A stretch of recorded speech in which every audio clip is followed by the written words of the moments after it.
Welcome to Variations 4, Lights and pH, questions 4 to 7. We're going to be covering a bit on stress hormones, polyuria that comes with high glucose levels, and a bit on aldosterone. Number 4, the general question about stress hormones and the cardiovascular system. It asks us to look at map 4.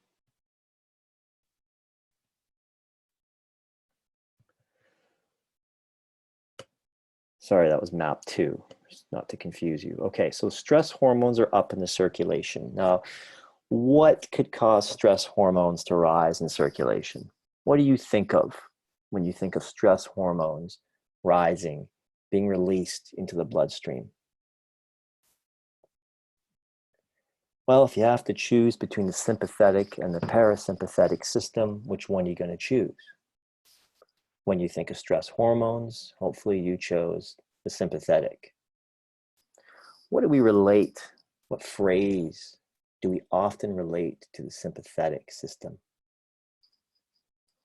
Fight or flight? What do we need during fight or flight? We need oxygen, increased amounts. We need energy for our cells, increased amounts. What does that translate to on a cardiovascular level? What do we need? How do we deliver that oxygen and nutrients at an increased rate? Well, we have to increase our perfusion to key organs like the brain, lungs, heart. These are the key ones we want to get that circulation going to. So coming back to the maps, when stress hormones are released, what effect does that have? A rise in heart rate and a narrowing of the blood vessels, vasoconstriction. That's your classic fight or flight response on the cardiovascular level. And those things cause increased perfusion to the core organs.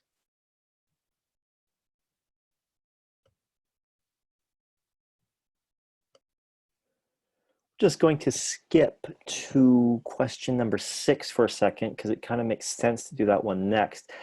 It talks about the stress hormone cortisol, which adds another impact of the stress hormones.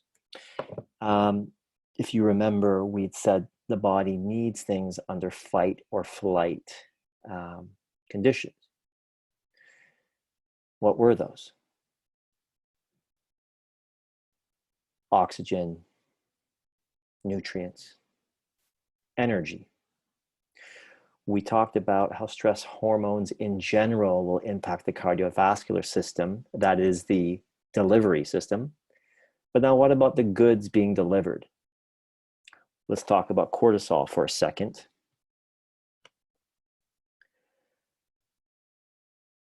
Under conditions of stress, and alternatively, or under conditions of hypoglycemia, they do not have to be happening at the same time. It's an either or of these conditions may cause the stress hormone cortisol to rise. What effect does that have?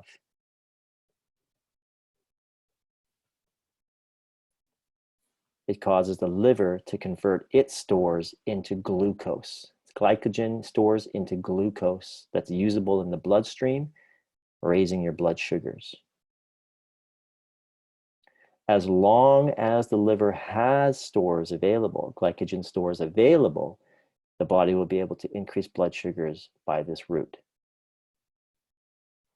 Now skipping back to a question we skipped, which was talk about the relationship between polyuria and blood sugars. Now you know that one of your signs and symptoms of hyperglycemia is polyuria, voiding often. If you haven't figured out by now, the first part of this unit is about fluid movement through the body. So why does the body excrete so much urine or water? at times of hyperglycemia. Why is that? Well, there's going to be a principle that we're going to extrapolate from this answer that is going to follow us throughout this unit and throughout this course. Let's look at that. It's on map number 2.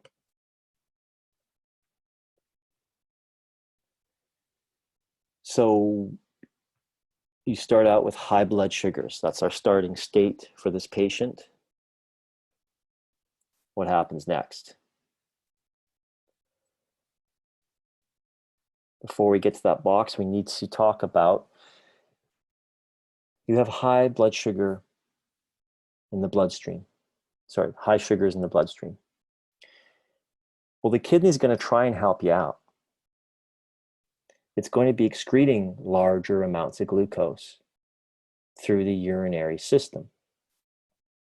In other words, if you were to take a urinalysis, you'd find high amounts of sugar in the urine. Now, y'all take sugar with your tea or coffee, so I don't have to convince you or explain to you that sugar, glucose, is a solute. It's a solute in a minuscule format floating around the bloodstream. And as we're going to see later in this unit, fluid follows the high concentration of solutes. Fluid will follow where the most of the solutes are. Fluid wants to be where the solutes are. So if the kidney is excreting glucose, water is going to naturally follow that. That's just a law of physics. And so you have polyuria.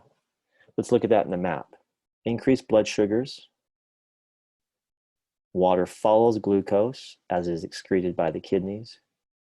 And you end up with polyuria, dehydration, not to mention electrolyte imbalance, which we'll talk about later, and which you've talked about with diabetic ketoacidosis.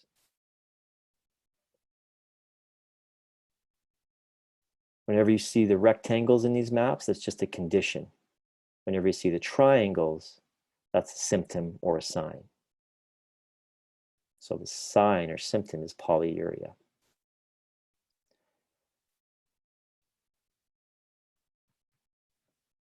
The last question for this particular video asks you to explain the dynamics of aldosterone. We'll come back to this question at the bottom if we haven't answered it already. So let's go to aldosterone, which is in map number 2.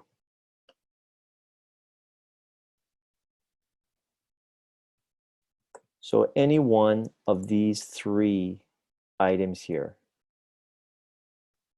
a drop in blood pressure,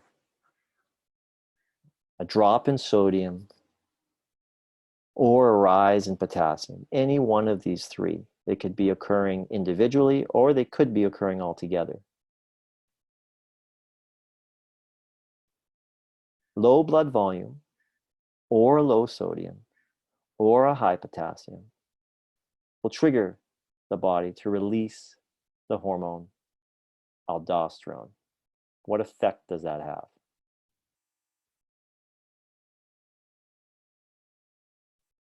The immediate effect is to cause